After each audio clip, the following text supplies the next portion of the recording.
Hello, everybody. Welcome to another edition of the GED Report. I'm G. And I am D. And we've got a pretty good show on tap for you tonight. We're going to be discussing a lot of stuff that's going on in our nation's capital right now. And I guess we'll lead it off with a little phone call. Tell us what you know about that, D. Yeah, absolutely. Before I jump into the phone call, I'm just going to look at your background. Are you like making Coors beer there with that Rocky Mountain stream behind you? I am. Hey, Coors, if you're out there and you want to sponsor the GD report, just let us know. Right. We will use your product. No, we good to see everybody again. We had another. I mean, just when you think that this administration in the waning days of it, about what are we, about 14, 15 days left, something like that of the administration, they topped themselves again. Yesterday on Saturday, which would have been January 2nd, President Trump placed a phone call to Secretary of State Raffensberger in Georgia, where it was about an hour-long conversation where, thankfully for all of us, Raffensberger recorded the call and had his counsel on the call as well, because I think he probably knew what was coming.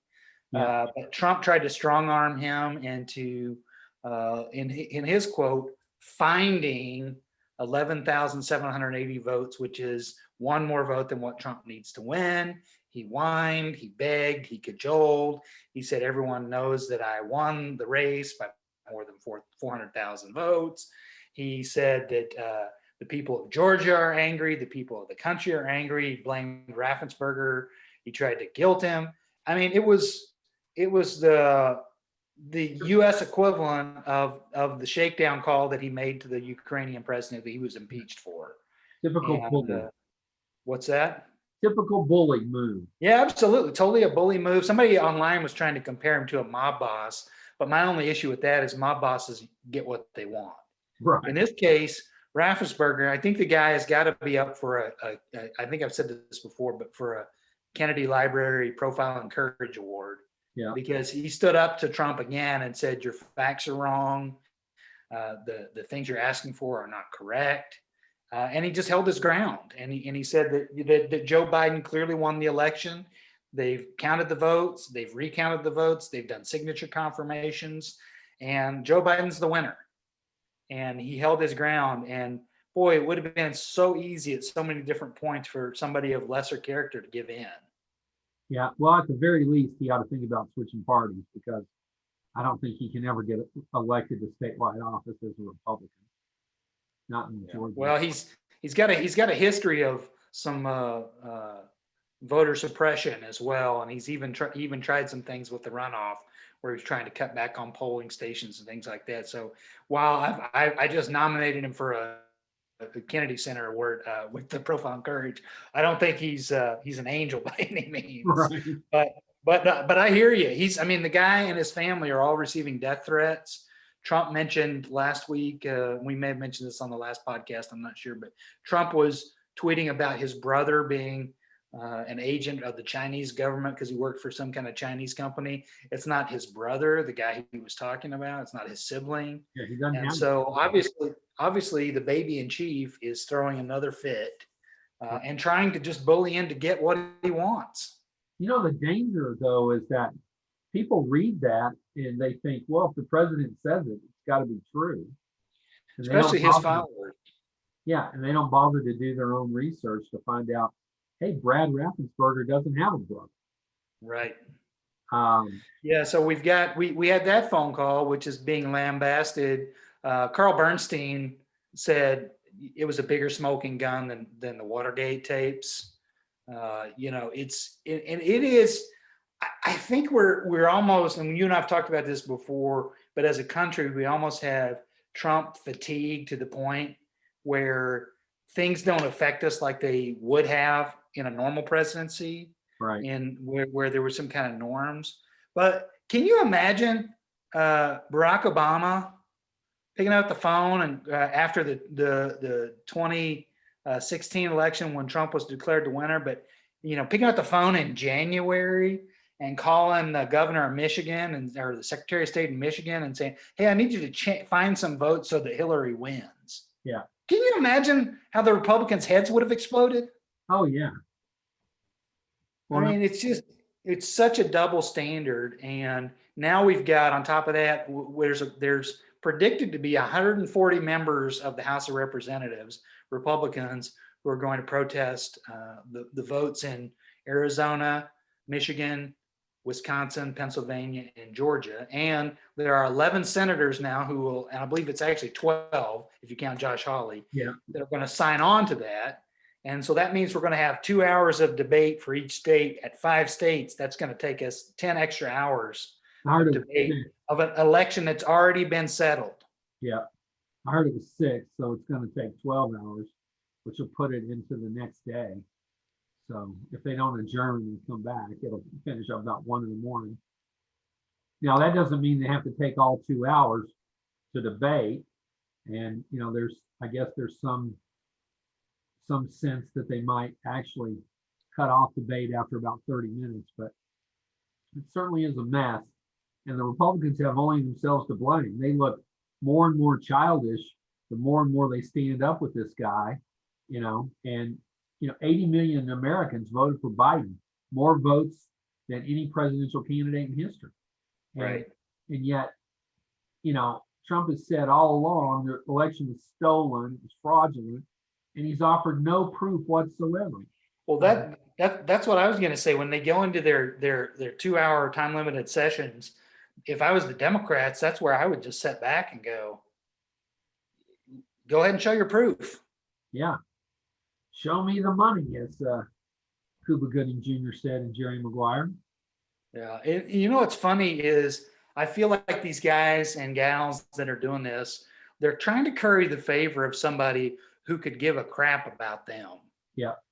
They think that, Josh Hawley, Ted Cruz, all these ones, they think that they're going to be the front runner for 2024 and Trump might be the kingmaker. If Trump doesn't run himself, he's going to anoint his son or his daughter to be the nominee, not any of them.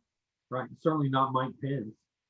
No, absolutely not. Which brings up an interesting topic, which, there was a lawsuit by your favorite representative, Louis Gohmert, right. That was trying to say that Mike Pence must ignore those and declare his own sets of, or allow Arizona to pick a different set of electors, allow Georgia to pick a different set of electors. And the Trump appointed attorney, federal judge, or not attorney, federal judge in Texas ruled that Mike Pence doesn't have that authority and threw the case out. Right. That was in East Texas. Yeah. If you're going to find a sympathetic judge, that's usually the place to go because, that's my home state. I lived in East Texas for a while. And I've got a lot of good friends down there, but, a lot of those people, they're not the brightest bulbs in the box. So, yeah, I find it interesting that, this group of 11 that signed the letter, which is also one of my senators, Senator James Weeksauce Langford, that he was one of the ones who came out in November and said that they should go ahead and give the briefings to the Biden campaign. Right. And then he was lambasted from the right. And you could obviously tell he's scared about a primary now because he took that back pretty quick and said, well, I'm not saying he won. I'm just saying that for continuity's sake, it doesn't hurt to give him the briefings. Right. And then now he's one of them that signed on that they're proposing a 10-day audit of these states. And isn't it funny? It's only the states that Trump lost that they want to audit. Right. And in my mind, there's a lot of folks who are on the ballot that if they're going to throw out the Biden votes for those folks, shouldn't they look into the ballots on the rest of the way down the ballot? Any senators that were elected, any House of Representatives that were elected? Yeah, not only that, but the state legislatures too. Yeah, and I was going to challenge you, give you a little challenge here, to show me, since I know you're an agreeer with Antonin Scalia on the original nature of the Constitution. Just kidding for anybody watching at home. But I was just going to say, all these textualists and originalists who say the Constitution stands as it's written. I was looking at my copy of the Constitution earlier today, and I couldn't find anything in there after where it said that the states shall deliver their electors to be read by the president of the Senate. And at that point, the president of the Senate will appoint a 10-day commission to audit those returns. Is that in the Constitution anywhere? No, not at all. So it's kind of interesting that they're just creating these feats of strength to satisfy their cult leader. Yeah, I mean, it's just a blatant coup attempt. A non-violent one, but still a coup attempt nonetheless. Well, he's calling his followers to DC on Wednesday, including the Proud Boys, and so I hope it stays nonviolent. But I know there'll be some small skirmishes. I don't have any doubt there was last time they had a rally. So it's perilous times for democracy, and so far we've been able to withstand it. But I was pretty well convinced about 2 weeks ago. I was pretty solidly convinced that he would leave the White House. I'm not so sure now. Well, I certainly hope that he will. And by leave, let me change my statement and then let you comment. Sorry to cut you off, but I was in hopes that he would peacefully walk out of the White House. Right. I don't know that that's going to happen now, because I think he wants to create the biggest scene he can. Right. But he will leave on January 20th. I certainly don't expect him to go to the inauguration or have the traditional tea with his incoming replacement. In fact, I don't even expect him to leave a letter, which has been a tradition since George Washington. I could see him leaving like an erased hard drive, maybe. Right. Or if he did leave a letter, it might be 2 words. Right. Love you. Yeah. I mean, the guy has no class whatsoever, and he wants to hold himself out as this classy individual. And a classy individual would have done like McKinley did when he lost. He stood up in the rain and held the umbrella for his successor. I don't think it was McKinley. I think it was somebody else. Yeah, you might be right about that. I might have. McKinley, he lost at the World's Fair exhibition in Buffalo when he got shot. Who was the president that served 2 non-consecutive terms? Would have been Grover Cleveland. Yeah, Grover Cleveland. So when he lost the first time, his wife told the staff, "I want everything to look like it does today when we return in 4 years." Yeah, and he was a case too when he lost to Benjamin Harrison. It was a case. I think that one went to the House of Representatives, and it was Cleveland won the popular vote but lost in electoral college, and then had an electoral college tie, and it went to the House. And because I remember they called Benjamin Harrison his fraudulency is what the opposition called him. Yeah, I mean, if ever an election was stolen, that one was it. I mean, there's reports of people getting paid to vote. I mean, it was just. But to your point, even when Grover Cleveland got one of the biggest Montreal screw jobs of all time, he still had some dignity and class about it. Yeah, absolutely. And imagine go back 4 years ago and think about how President Obama and First Lady Michelle Obama treated the Trumps whenever both Trump and Melania had both dealt in birtherism and denying the fact that Obama had even been born here, insulted him over and over and over. And it would have been easy for them to go, I'm not talking to this guy. They hosted him at the White House. They hosted her. They had the ceremonial tea. They had a gift for them. They sat there at the inauguration and had to listen to that raging speech that he gave.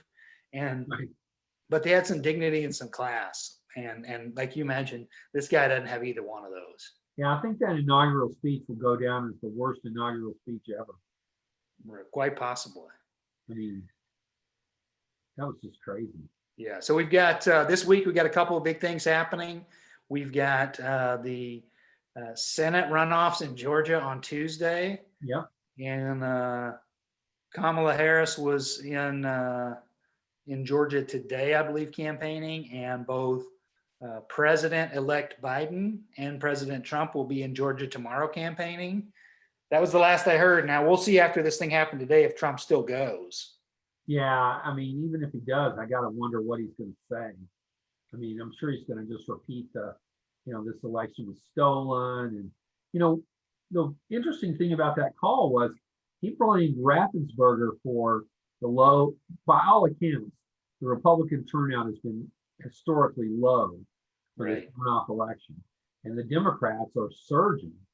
Yeah, I think I think the Democratic count has outpaced even what it was in the general. Yeah. And so Trump blamed that on Raffensperger, and Raffensperger just gave it right back. And he said, no, it's the rhetoric that you and your camp are putting out about how this was a fraudulent election, that the Georgia election apparatus isn't fair. I mean, it's just crazy. So yeah, it'll be interesting. It'll be interesting to see how that election turns out and what happens, because the Democrats definitely have gotten their vote out so far. Now we know that from historically, Republicans vote more on election day from the last election. Wasn't necessarily the case in the past, though, as we've talked about on some other podcasts. Mail-in ballots used to favor Republicans in a lot of states. So, in early voting. So we shall see. We shall see how that turns out. And then, of course, we'll have the high drama on Wednesday of the Electoral College vote, which it's funny to me that we say that that's high drama. Yeah, because that's just supposed to be a formality. And you got to think that if the Democrats win these 2 Senate seats, that they'll put in some sort of election reform so that we don't get this crap going forward. Because if you think about it, if the Republicans had gotten control of the House, they very easily could have overturned this election. Yeah. And given Trump another 4 years. And they would have. And they would have, yeah. And they would have had no shame in doing it. Yeah. So, yeah, it's just it's a sad state of where we are in our country. Yeah, definitely we need election reform. We need voting reform, election reform, and we got to get rid of the Electoral College. Yeah. It's outlived its use. That's going to take a constitutional amendment, and that's going to be hard to do. Well, I agree, but it's got to be done at some point, and you got to try. I mean, at some point, there have to be people of goodwill that voted for Trump that just say, "Come on, this is crazy." Yeah, haven't seen very many of those though. So. Well, you do have some pretty strong factions in the Senate. You got Ben Sasse, you've got Pat Toomey, you got Mitch McConnell, Susan Collins, Lisa Murkowski, Mitt Romney. They've all come out. So you got to figure if there's 50, where are we at right now? It's 48. Yeah, it's 50-48. So of the 50 senators, 12 of them have Republican senators. 12 of them have signed on to this letter. So that means 38 haven't. Right. The question is, what kind of heat does Trump put on if, and what happens if Tuesday night, because I do think they allowed them they did make some changes where they can count the ballots earlier in Georgia than they could in the general. Right. And so what happens Tuesday night if it's a blowout and the Democrats win both seats? Don't you think Republicans go into freak out mode at that point? Yeah, I'm sure they will. So, I mean, the thing is, just the rhetoric is used to it was civil, Yeah, it was nasty in the campaign, and then you came together. Yeah. And now, even TV commentators are calling Democrats, left-wing nut jobs, and, all because you have a difference of opinion. The radical left. Yeah. It's just crazy to me. If you look at some of the things the radical left has gotten passed through the years, that were controversial in their time, the 8-hour workday, paid family leave act, the Affordable Care Act. Those were all Democratic initiatives. that have child made, labor laws, child labor laws that have made the country better. Pell Grant. Pell Grants, yep, which I went to school on. So, you know, just because one side says it's radical doesn't mean it's not the right thing to do.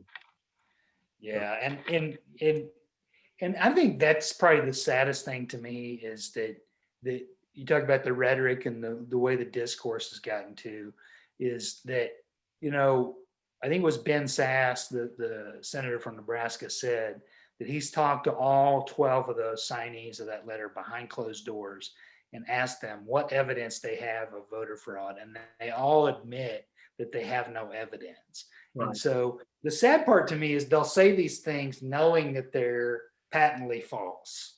Right. They'll say that, you know, Raphael Warnock is a radical leftist and he doesn't believe this and that, and they'll attack him for preaching about the Beatitudes and preaching about verses in the Bible, and they'll take some of those out of context. And yet, when you talk about Amy Coney Barrett's religion, they say, oh, her religion should be off the table and we shouldn't persecute people for religion. And it's so two-faced and so just crazy, the fact. And the problem is, as you and I've talked about, is there's an uneducated block of the populace that is easily swayed. Yep. And easily swayed by disinformation. And unfortunately, and I hope this doesn't ring true, they're easily swayed towards violence. They're easily swayed towards, I mean, you look at the way that they lambasted the governor of Michigan, and Trump just mouthed her. And then you got that militia group saying they wanted to abduct her and execute her. Yeah. I mean, it's just crazy. It's like at what point did we get to that, as opposed to saying, you know what, we don't like her policies, we're going to work like the Dickens, and in 2 years, we're going to vote her out. Right. Yeah, I mean, that's how traditionally it's been done, but I think we've turned a corner. I think things are going to be violent from here on out for a while until we get back to some sense of normalcy. And I don't know what that's going to be or when it's going to be, but, you know, something. I think there's going to have to be a time of moderation and a time of, and by that, I don't mean appeasement with the right. What I mean is we see people like Steve Schmidt joining the Democratic Party, and you may need to see others where they offer a bigger tent and they say, look, we know we have a lot of things we don't agree on, but the first thing we need to agree on is the foundations of our democracy. And we need a big tent party where the moderate Republicans come on over. And then from there, we establish a governing way forward of somehow, because if we don't, we're not going to have a democracy. Right. Because think about if the next time this happens and it's somebody that's smarter than Trump. Yeah. And you know, the thing is, this sets a precedent going forward. And that's the thing about presidents. Everything they do sets a precedent for going forward. And so somewhere down the road, say a young Josh Hawley steps in, and he thinks he can do exactly what Trump did and then some, and then where I am. You know, and it creates, yeah, absolutely. And it creates a tit for tat almost, where, you know, a Democrat loses next time and they just go, we're not going to accept it. Right. You know, so peaceful transfer of power in our government has been one of our foundations, and going all the way back to Washington. And if that gets killed off, we are going to be in some big trouble. So. Absolutely. All right. Well, that just about wraps us up for today. We'll be back later this week, and I'm sure we're going to have a ton to talk about after Tuesday and Wednesday. We may need to do an edition for each one of those, but in any case, great to see everybody. But remember, a lot of folks are getting the vaccine now, which is awesome, but be sure and mask up until we get that. Keep your social distance. Let's keep everything in place so that we don't get sick and we don't have more deaths in the meantime. Amen to that. All right, everybody. Thanks for watching. We'll see you next time. Take care. Good night.